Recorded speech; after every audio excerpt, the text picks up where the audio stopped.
अरिनगर राज्य कभी शांति और समृद्धि का प्रतीक था। राजा रुद्रसेन के शासन में हर व्यक्ति सुखी और सुरक्षित था। रुद्रसेन के निधन के बाद अत्याचारी भीमसेन का राज्य में आतंक शुरू हुआ। भीमसेन ने प्रजा पर भारी कर लगाए और उनका शोषण शुरू किया। हर गांव में लोग गरीबी, असुरक्षा और भय के साए में जीने लगे। अरिनगर के एक गांव में महावीर नामक युवक रहता था। महावीर बचपन से ही साहसी और न्यायप्रिय था। उसने अपने पिता से युद्ध कौशल सीखा और अन्याय के खिलाफ खड़े होने का प्रण लिया। गांव में सैनिकों द्वारा किए जा रहे अत्याचार ने महावीर को विद्रोह करने पर मजबूर कर दिया। उसने राज्य को अन्याय से मुक्त कराने की प्रतिज्ञा ली। महावीर ने गांव के प्रमुख लोगों के साथ एक गुप्त योजना बनाई। उसने अपने साथियों को युद्ध का प्रशिक्षण देना शुरू किया। महावीर ने पूरे राज्य में लोगों को न्याय और स्वतंत्रता का संदेश फैलाया। कई गांवों के लोग उसकी सेना में शामिल होने लगे। उसकी योजना थी कि गांवों में धीरे धीरे विद्रोह की चिंगारी फैलाई जाए। महावीर ने पहली बार भीमसेन के सैनिकों पर हमला किया। गांव के लोग उसे रणभूमि का सिंघम कहने लगे। सैनिकों को परास्त कर उसने गांव वालों को उनका अधिकार लौटाया। महावीर की जीत ने लोगों को आशा दी। धीरे धीरे उसके नाम से हर गांव में उत्साह फैलने लगा।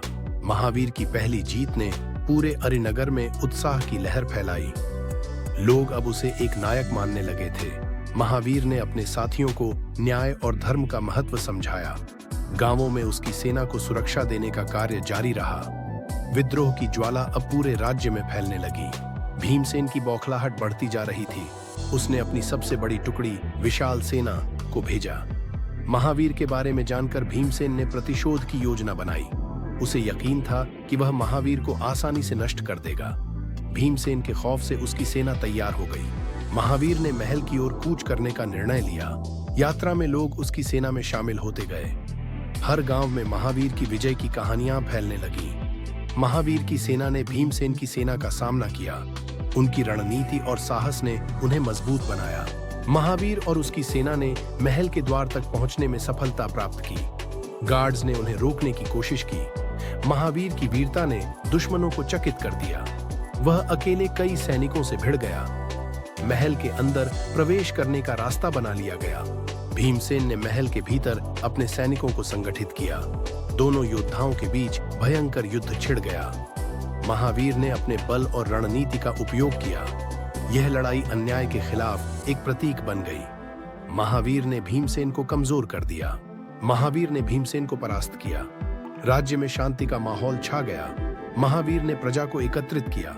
उसने अन्याय के खिलाफ एक नई व्यवस्था की घोषणा की। महावीर का नाम इतिहास में अमर हो गया। महावीर ने लोकतांत्रिक व्यवस्था की नींव रखी। हर गांव के प्रतिनिधि अब राज्य चलाने लगे। लोग महावीर को सदैव याद रखने लगे। सिंघम दिवस मनाने की परंपरा शुरू हुई। महावीर की वीरता की गाथाएं पीढ़ी दर पीढ़ी सुनाई जाने लगीं।